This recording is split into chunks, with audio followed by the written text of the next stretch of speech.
तो अक्षय तृतीया आ रही है। अक्षय तृतीया पर हम सब सोना खरीदते ही खरीदते हैं, लेकिन सोने के दाम बहुत ज़्यादा भाव चढ़ चुके हैं। तो क्या करना चाहिए अक्षय तृतीया पर? क्या सोना खरीदना चाहिए?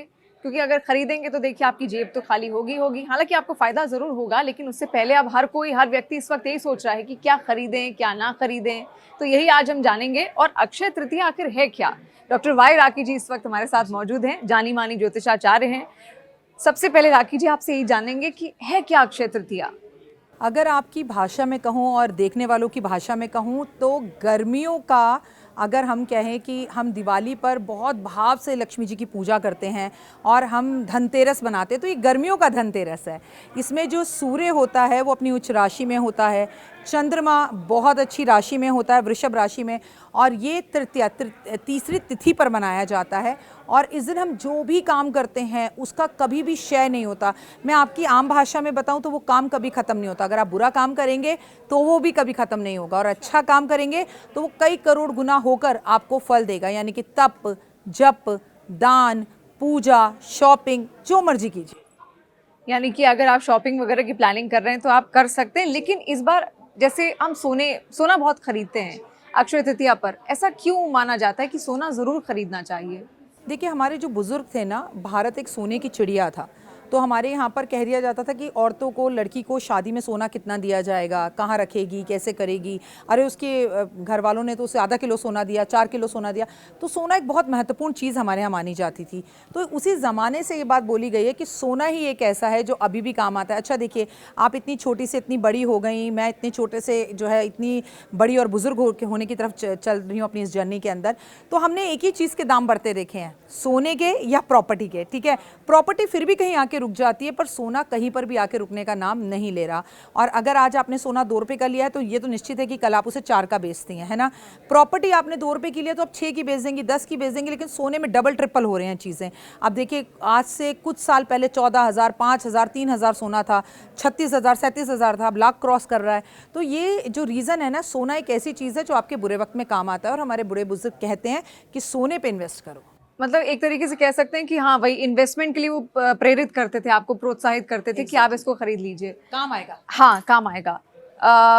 इसके अलावा बहुत सारे योग भी बन रहे हैं। कहा जा रहा है कि इस बार जो अक्षय तृतीया है बहुत ज़्यादा वो शुभ है। इसके अलावा बुद्धादित्य योग, लक्ष्मी नारायण राजयोग, गज केसरी, ये योग पहले समझना चाहेंगे भाई राकी जी, क्या है योग, क्या होता है? देखिए, जब भी अक्षय तृतीया आती है उसमें योग बने या ना बने, वो अपने आप में इतनी खूबसूरत और शुभ होती है कि हमें किसी मुहूर्त को देखे बिना उसमें शादी करने की जो है परमिशन है, हमें गृह प्रवेश करने की परमिशन है।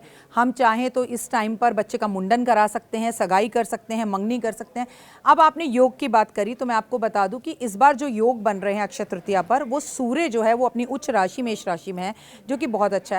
चंद्रमा वृषभ राशि के अंदर है, और नक्षत्र भी रोहिणी नक्षत्र है, और दिन बुधवार का दिन है, बुध करे सब सुख। और 2025 1 जनवरी को भी बुधवार था, और बुधवार को हम किसी भी नए कार्य की जो है वो शुरुआत करते हैं। तो ये सारे योग अपने आप में बहुत खूबसूरत बन गए। और चंद्रमा अगर वृषभ राशि में है तो गुरु वहाँ पहले से बैठे हुए हैं, तो ये दोनों चंद्रमा और गुरु मिलकर जो योग बनाते हैं उसे गज केसरी योग कहते हैं। और सूर्य और बुध जब मिलकर कोई योग बनाते हैं तो उसे बुध आदित्य योग कहते हैं। तो ये जो इतने सारे योगों के साथ, सहयोगों के साथ, रोहिणी नक्षत्र के साथ इस बार जो अक्षय तृतीया आ रही है, आप यकीन मानिए, हम कह रहे हैं ना सोना बहुत बढ़ गया, लोग कैसे खरीदेंगे। मैं आपको आज अभी अक्षय तृतीया से 15 दिन पहले भविष्यवाणी कर रही हूँ कि रिकॉर्ड तोड़ सोने की इस बार जो है ना खरीद होगी। और ऐसा क्यों? क्योंकि दाम तो बढ़ रहे हैं, सब यही सोच रहे होंगे कैसे खरीदें कैसे खरीदें। इन्वेस्टमेंट वाला जो आइडिया है वो शायद लोगों के दिमाग में है। लोगों के दिमाग में है भी, और लोगों को ये भी पता है कि सोना और बढ़ेगा। ठीक है, सोने के दाम बढ़ेंगे, और फिर अगर हमें कुछ खरीदना ही है तो हम सोना खरीदें। लेकिन ये कहना कि सोना बहुत महंगा हो गया, अब लोग नहीं खरीद पा रहे, तो आप देख लीजिएगा कोई दुकान खाली नहीं होगी, 12-12, 2-2 बजे तक रात को लोग जो है सोना खरीदेंगे। और जबकि मैं आपको बता दूं, अक्षय तृतीया जो है वो 29 तारीख को ही शुरू हो रही है, लेकिन उदया तिथि से हम उसको 30 तारीख का मान रहे हैं। तो 30 तारीख से अगर हम उदया तिथि से मानेंगे तो हमें फिर जो है वो पूजा पाठ, आराधना, अर्चना करनी है। और ऐसा नहीं, अक्षय तृतीया सिर्फ सोना खरीदना है। अक्षय तृतीया का मतलब है कि आप और भी बहुत चीज़ें करें।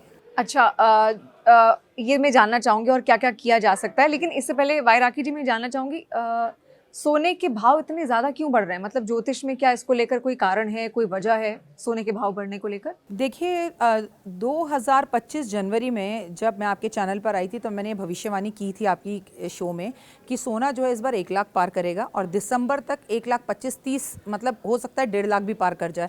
उसका रीज़न मैं बता दूं, अभी जो ग्रहों की युक्ति आपस में बनी हुई है, जो देश में दुनिया में युद्ध की स्थितियां बनी हुई हैं, जो 4 ग्रह मीन राशि के अंदर बैठे हुए हैं और मीन राशि कौन सी हो गई? गुरु की हो गई और सोने का सीधा कनेक्शन किससे है? गुरु से है।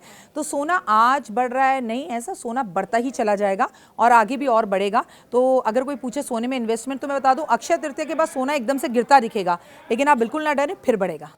यानी जो सोना खरीदेगा उसकी बल्ले बल्ले होगी। बिल्कुल, और लेकिन खरीद के फिर संभाल के भी रखें। माल के आपको रखना पड़ेगा। हाँ, इसके अलावा आपने कहा कि और भी कुछ चीजें खरीद सकते हैं, और क्या खरीद सकते हैं? अगर जैसे कोई सोना नहीं खरीद पा रहा है, कोई गरीब फैमिली है, नहीं इतना इन्वेस्ट कर पा रही है, तो क्या उसके पास उपाय हैं फिर?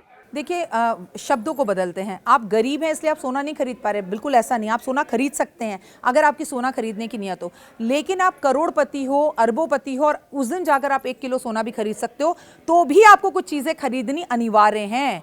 अगर आपने उस दिन सिर्फ सोना खरीद लिया और चीज़ें नहीं खरीदी तो आपका भी भाग्य कहीं सोया रह जाएगा। तो मैं आपको ये समझाना चाह रही हूँ बेटा, सोने के साथ और चीज़ें भी खरीदना अनिवार्य है जिस पर हमारा ध्यान नहीं जाता। तो भाई अगर आप सोना नहीं खरीद पा रहे तो मन को बिल्कुल परेशान ना करें। पहले तो एक रेमेडी बता दूं, आपके पास जो भी सोने का है, चाहे आपके पास सोने की एक अंगूठी है, उस अंगूठी को निकालें, हल्दी के पानी में धोएं, प्रभु के समक्ष रखें अपने घर के मंदिर में, उसके आगे गाय के घी का दिया जलाएं और कहें प्रभु इसे बढ़ाओ, दिन दुगनी रात चौगनी तरक्की दो। ये आप कर सकते हैं। अगर सोना है घर में तो उतना ही कर लीजिए, और अगर आप सोना खरीदने जा रहे हैं तो भी अक्षय तृतीया पर अपने सोने की पूजा करें। परंतु आपने कहा था राखी जी, इसलिए हमने सोना निकाल कर बाहर पूजा करी और हम रखकर चले गए, वापस आए तो वो चोरी हो गया। क्योंकि ये मंगल का साल है, चोरी का भी डर है, तो ऐसा भी मत करिएगा, संभाल के रखिएगा। अगर आप सोना नहीं खरीद सकते तो क्या करें? आप इस दिन नमक खरीदें, इस दिन राशन खरीदें, इस दिन आप दाल चावल चीनी अपने घर के लिए, अपने लिए कोई चद्दर पर्दा रुमाल कपड़े, और अगर कुछ ना खरीद सकें तो एक तौलिया ही खरीदें। आप इस दिन दान भी करें। आप इस दिन रुई ज़रूर खरीदें। उस रुई के अंदर आप घी का दीपक बना के प्रभु के समक्ष जलाना शुरू करें। इस दिन आप केसर ज़रूर खरीदें। इस दिन आप राशन खरीदने के साथ सबसे ज़्यादा ज़रूरी है लक्ष्मी जी की फेवरेट झाड़ू खरीदें, क्योंकि हम धनतेरस पर क्योंकि हम धनतेरस पर भी झाड़ू खरीदते हैं, और मैंने आपसे बोला ये गर्मी का धनतेरस है, तो आप क्या करें, झाड़ू खरीदें। और झाड़ू खरीद कर उस दिन घर लाकर झाड़ू की पूजा करके शाम से पहले अपने घर में झाड़ू लगाएं। और जब लगाएं तो जो गृहिणी है ना बेटा, वो ये सोचे कि मैं आज अपने घर की सारी गरीबी, लड़ाई झगड़ा, नेगेटिविटी, बीमारी, हारी, कर्जा सब घर के बाहर निकाल रही हूँ। ऐसे भाव मन में लाकर अगर वो झाड़ू लगाती है तो इसके 100% उसको रिजल्ट मिलेंगे। अच्छा, आपने झाड़ू की बात की। कई लोग बोलते हैं कि झाड़ू कभी लांगना नहीं चाहिए। भाई राखी जी, क्या कारण है? क्या वो अपमान होता है माँ लक्ष्मी का? देखिए झाड़ू जो है वो लांगनी भी नहीं चाहिए, पैरों में टच भी नहीं होनी चाहिए, टच हो जाए तो माथे पे लगानी चाहिए। आपको साइंटिफिक तरीका बताती हूँ, क्योंकि आपका यूथ देख रहा है, बच्चे सोचते हैं कि ये लोग बहकाते हैं। देखिए झाड़ू क्या करती है, सुबह उठते ही आपके घर में झाड़ू लगाई जाती है और वो आपके घर की गंदगी को बाहर निकालती है। और जब गंदगी घर के बाहर जाती है, नकारात्मकता घर के बाहर जाती है, तो धन घर में आता है। तो लक्ष्मी जी की बहन बोला जाता है झाड़ू को, और झाड़ू को लक्ष्मी का रूप माना जाता है कि वो गरीबी और दरिद्रता जो बाहर निकाले, वो बहुत ही ज़रूरी हो जाती है आपके लिए। इसलिए इस दिन झाड़ू खरीदना, झाड़ू की पूजा करना, घर में झाड़ू लगाना, लेकिन संध्या से पहले झाड़ू लगाना अनिवार्य है। और इस दिन आप सीख झाड़ू और फूल झाड़ू दोनों खरीदें, मैं आपको कहूँगी, और दोनों की पूजा भी ज़रूर करें। और अक्षय तृतीया पर राशन खरीदना बहुत ज़रूरी है, केसर खरीदना बहुत ज़रूरी है, और मिट्टी, क्योंकि 2025 को आप जोड़ती हैं तो 9 नंबर आता है, 9 नंबर मंगल का नंबर है। और आप और हम सब ने, ये जो हमारा देह है ये भी मिट्टी बन जाएगा, राख बन जाएगा और पानी में चला जाएगा। तो क्या ज़रूरी है, मिट्टी का कोई बर्तन, मिट्टी का कोई कलश, मिट्टी का कोई दीपक, मिट्टी का कोई घड़ा इस दिन आप ज़रूर खरीदें। अच्छा, भाई राखी जी, झाड़ू पर बात हो ही रही है तो एक और मेरे मन में जो सवाल है, कई लोग ऐसे होते हैं झाड़ू लगाते हैं पूरे घर में, सुबह साफ सफाई होती है, लेकिन कूड़ा घर के अंदर ही रख देते हैं, डस्टबिन में। तो क्या कूड़ेदान बाहर होना चाहिए घर के, या घर के अंदर? कूड़ेदान घर के बाहर भी होना चाहिए और घर के अंदर भी, लेकिन ये जो आपका घर का आंगन है गुड़िया, इस जगह पर कूड़ेदान नहीं होना चाहिए, घर से थोड़ी दूर बाहर हो। और देखिए हमारे यहाँ ये सभ्यता है, शाम के टाइम अगर हम घर में झाड़ू लगाएंगे तो हम कूड़ा घर में रखेंगे, लेकिन अगर आप सुबह झाड़ू लगा के कूड़ा घर में रख रहे हो तो दैट इज़ रॉन्ग। शाम को तो आपको कूड़ा बाहर नहीं निकालना है, कि लक्ष्मी बाहर नहीं निकाल रहे, दरिद्रता उनकी बहन को बाहर निकालेंगे तो लक्ष्मी जी नाराज़ हो जाएंगी। और हमारे यहाँ ये भी सभ्यता है कि हमारे यहाँ कूड़े की बाल्टी के पास भी धनतेरस वाले दिन दीपक जलाया जाता है, ठीक है, क्योंकि वो हमारे घर की गंदगी को अपने अंदर डस्टबिन को छुपा के रख रहा है। बेटा तुम्हारा कोई एक मित्र होगा, कोई एक ऐसा दोस्त होगा, कोई ऐसा रिश्तेदार होगा, कोई अंकल होंगे, कोई आंटी होंगी, जिनके पास जाकर आप अपने दिल की सब बातें कर देते हो, राइट। तो मैं क्या कहती हूँ, ऐसा इंसान आपकी ज़िंदगी का डस्टबिन है, जहाँ पर आपको कुछ भी उगलने से पहले, फेंकने से पहले सोचना नहीं है। तो ज़िंदगी में जो आपके घर की डस्टबिन है ना, डस्टबिन के अंदर वो इंपॉर्टेंट चीज़ें इंसान फाड़ कर फेंकता है जो वो किसी को नहीं दिखाना चाहता। एग्जैक्टली उसके सीक्रेट्स। तो घर की डस्टबिन का भी साफ होना बहुत ज़रूरी है। टूटा हुआ नहीं होना चाहिए, कटी फटी नहीं होनी चाहिए और डस्टबिन काले रंग की नहीं होनी चाहिए। अच्छा, ठीक है। ये जो रेमेडीज यहाँ पर उन्होंने बताई, और कई लोग जो झाड़ू लगाकर अक्सर स्टोर करके ही रखे रहते, कई दिन हो जाते हैं, बदबू करने लगता है कूड़ा, लेकिन फिर भी बाहर नहीं फेंकते, तो उनके लिए बहुत ज़रूरी है। वाई राखी जी, अब आते हैं अक्षय तृतीया पर वापस। कौन कौन सी राशियों पर क्या प्रभाव पड़ेगा अक्षय तृतीया का, क्योंकि अलग अलग योग आपने बताए वो बन रहे हैं, तो क्या असर पड़ रहा है? देखो बेटा, मैं आपको 12 राशियों के बारे में बताऊं तो ऐसी कोई भी राशि नहीं है जिसके ऊपर अक्षय तृतीया का पॉजिटिव इफेक्ट ना पड़े। लेकिन मैं आपसे कह रही हूँ अक्षय तृतीया है, मैं आपसे कह रही हूँ भगवान राम खड़े हैं बाहर। अब आप जाके देखोगे तो राम जी दिखेंगे ना, घर में बैठे बैठे तो नहीं दिखेंगे। आप किसी भी राशि के क्यों ना हो, आपको आपकी राशि पता हो या ना पता हो, बट छोटी छोटी रेमेडीज अगर आप करते हो तो डेफिनेटली आपकी जिंदगी के अंदर बहुत खूबसूरत समय लाएंगे। जैसे सबसे पहले मैं मेष राशि की बात कर लूँ तो मेष राशि में उस दिन सूर्य होगा, और विक्रम संवत 2082 हिंदी पंचांग के हिसाब से सूर्य हमारा राजा और सूर्य हमारा मंत्री है। तो हमें सूर्य की उपासना उस दिन करनी है, हमें सुबह जल्दी उठना है। सूर्य घर में कौन है? पिता। तो इस दिन अपने पिता को कुछ पैसे दीजिए, पिताजी से आशीर्वाद लीजिए, पिताजी के पैर दबाइए, ऑटोमेटिकली आपका सूर्य अच्छा होगा। और मेष राशि वालों, इस दिन आप मिट्टी का कोई सामान खरीद के जरूर लाएं। अगर आप कहें तो मैं अगली राशि के बारे में बात करूं। बिल्कुल, वृषभ राशि की बात करते हैं। वृषभ राशि का ओए होए बल्ले बल्ले टाइम है आपका, क्योंकि जितनी भी 12 राशियां हैं उनमें सबसे खूबसूरत टाइम अगर किसी का है तो वो वृषभ राशि का। आपकी राशि का स्वामी शुक्र है, और आनंद की बात यह है कि इस दिन आपकी राशि में चंद्रमा गोचर करेगा। तो आप सुबह जल्दी उठें, माँ के पैर छुएं, माँ को कुछ पैसे जरूर दें, माँ को मंदिर लेकर जाएं, माँ के साथ जाके शिवलिंग पर जल अर्पण करें। अब क्वेश्चन ये है कि आप क्या खरीदें। देखिए, तो पहले तो 12 की 12 राशियां, अगर पैसे हैं तो सोना खरीदें, नहीं है तो चांदी खरीदें, चांदी नहीं खरीद सकते तो मिट्टी की कोई आइटम जरूर खरीदें। इस दिन मैं आपसे कहूंगी वृषभ राशि वालों, चांदी का एक सिक्का जरूर खरीदें जिसमें लक्ष्मी और गणेश बने हुए हो, और अपनी मां को आज आप मीठा जरूर खिलाएं। अगली राशि की तरफ बढ़ते हैं और बात करते हैं मिथुन राशि की। मिथुन राशि वाले क्या करें? तो मिथुन राशि वालों, आपका तो भाग्य ही चमकने वाला है, क्योंकि 6 मई को आपकी राशि के अंदर प्रवेश करने वाले हैं देव गुरु बृहस्पति। तो आपको क्या करना है? इस दिन आपको अपने किसी गुरु को नमस्कार और प्रणाम करना है। इस दिन इन्हें पीली सरसों जरूर खरीदनी है, क्योंकि आने वाले टाइम में आपको पीली सरसों से पूजा करनी है। हो सके तो इस दिन मिट्टी के भगवान विष्णु की कोई प्रतिमा खरीद कर लेकर लाएं, और सोना चांदी खरीद सकते हैं तो जरूर खरीदें। और आपके लिए बहुत जरूरी है कि आप किसी पंडित जी को धोती कुर्ता गिफ्ट के रूप में दें। कर्क राशि की बात कर लेते हैं। कर्क राशि का स्वामी चंद्रमा है, और आपकी शनि की ढैया जो है वो खत्म हो गई है, तो हुए आपकी भी है बल्ले बल्ले। आप क्या करें? आपको इस दिन ओम नमः शिवाय का जाप जरूर करना है, अपनी माँ को मंदिर लेके जाना है। इस दिन आपको बहुत ज्यादा जरूरी है कि आप अपने घर में चीनी खरीद कर लेकर आए। आगे बढ़ेंगे और बात करेंगे सिंह राशि की। सिंह राशि वालों, आपके ऊपर शनि की ढैया शुरू हुई है, तो इस दिन आप सरसों के तेल का दान करेंगे, और अपने लिए क्या खरीदेंगे? सोना खरीदे तो बहुत ही उत्तम, नहीं तो गुड़ खरीद कर अपने घर में लाएं और उसे खाएं। पूरे वर्ष खाते रहें, पूरे महीने खाते रहें, वो आपके भाग्य को चमकाएगा। कन्या राशि की बात कर लेते हैं। कन्या राशि वालों, अगर आपकी बात करें तो शनि की ढैया, सार सती, इसका कोई लेना देना आपसे नहीं है, लेकिन आपके लिए बहुत जरूरी है कि आप इस दिन पिस्ता खरीदें, इस दिन हरी इलायची खरीदें, खाएं, और अगर अपनी छोटी बहन को कोई तोहफा या गिफ्ट आप दे सकते हैं तो जरूर दें। आगे बढ़कर तुला राशि की बात करते हैं।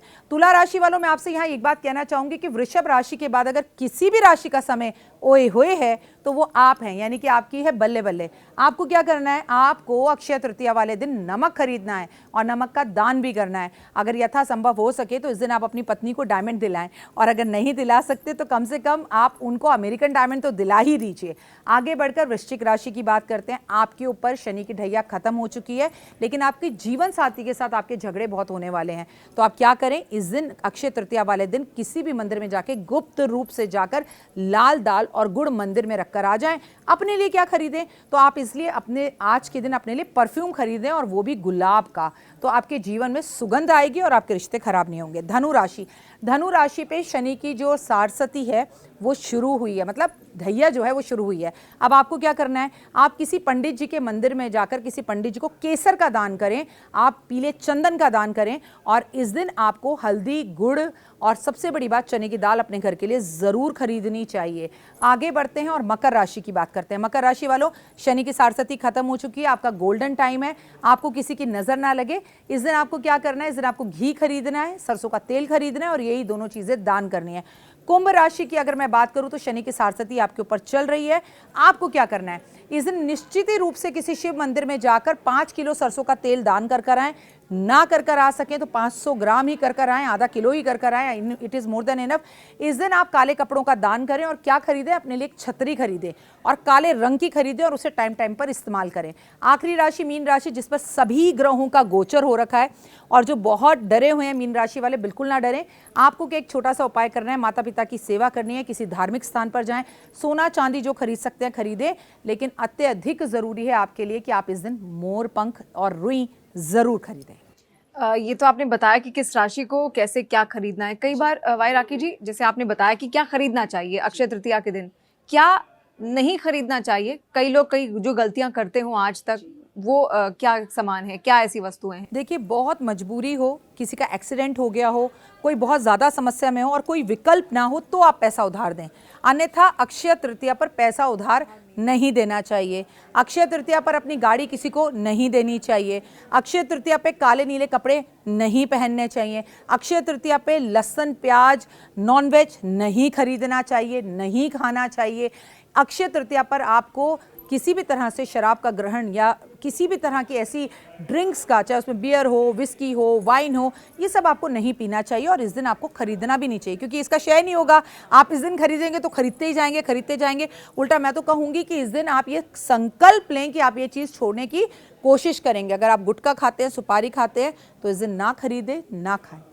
इसके अलावा आपने दान को लेकर भी बताया कि क्या क्या दान करना चाहिए, लेकिन कई बार लोग कुछ गलत चीजें भी दान करते हैं, तो ऐसी कौन सी वस्तुएं जो दान नहीं करनी है? देखिए, पहले तो मैं आपको बताऊंगी, ये मानव जीवन है ना, इसमें सब कुछ दान कर सकते हैं आप। कुछ लोग हैं जो कहते हैं ये दान करो, वो दान मत करो। आप खाने का दान करें, इस दिन कन्या दान करें, किसी बच्ची की शादी उसके माँ बाप नहीं करा पा रहे, आप कराइए। इस दिन पेड़ पौधे लगाइए, इस दिन जितना हो सके उतना ज़्यादा भंडारे कीजिए। इस दिन बच्चों को पढ़ने के लिए कॉपी किताबें दीजिए। इस दिन चांदी और सोने का दान करने से, अगर आप करने में समर्थ हैं, मोती दान, सोना दान, चांदी दान, काले चने दान, भंडारा करना, जो आप देंगे वो कई गुना होकर वापस मिलेगा। क्यों? क्योंकि आज ही के दिन द्रौपदी को श्री कृष्ण भगवान ने अक्षय पात्र दिया था।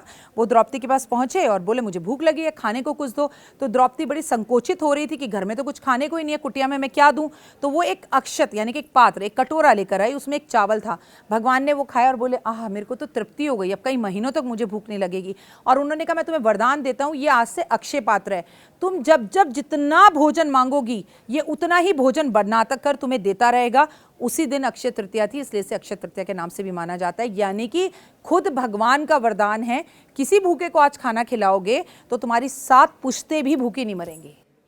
कई बार ऐसा देखा गया है राखी जी की बहुत मेहनत करता है सामने वाला व्यक्ति, लेकिन माँ लक्ष्मी की वो कृपा बन नहीं पाती। मेहनत दिन रात की जा रही है, लेकिन वो चीज़, वो कोल्हू का बैल वाला जो हिसाब किताब है, लेकिन धन नहीं आता। तो माँ लक्ष्मी को प्रसन्न कैसे करें, या वो नाराज कब होती हैं?